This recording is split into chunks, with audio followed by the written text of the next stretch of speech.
আমরা আজকে আবার ওই কোরিয়ান নুডলসের রেসিপিটা করতেছি। মানে একটা রেসিপিতে আমরা কত মজা পাইলে এটার আবার রিপিট করে করতেছি। ওই দিন করছিলাম 2টা নুডলসের, আর আজকে ডাবল 4টা নুডলসের। এই যে আমি চুলায় তেল গরম বসাই দিচ্ছি, আর এই যে দেখেন নুডলসের প্যাকেটগুলো এখন আমি ঢাইলা নিব, আর কি মশলার প্যাকেটগুলা। মানে কতটুক মজা পাইছি এই রেসিপিটায়, অসাধারণ লাগছে আমাদের কাছে ওই দিন।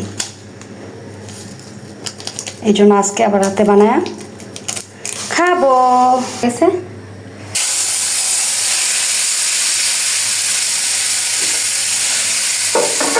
মশলাটাই মজা না গো, মশলাটাই মজা,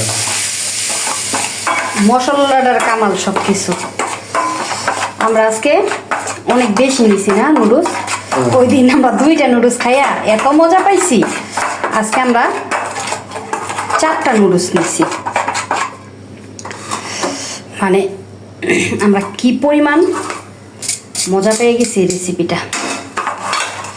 আরেকটা চামচ, ঘ্রাণ, স্মেলটা যে বাইরেছে। কাঁটা চামচ দরকার ছিল, কাঁটা চামচ নিমনে খাওয়ার আগে। আপনারাও ট্রাই করেন, আপনাদের কাছে অনেক ভালো লাগবে, অনেক মজা পাবেন। রেডি হয়ে গেছে আমাদের কোরিয়ান নুডলস, এখন আমরা খাবো।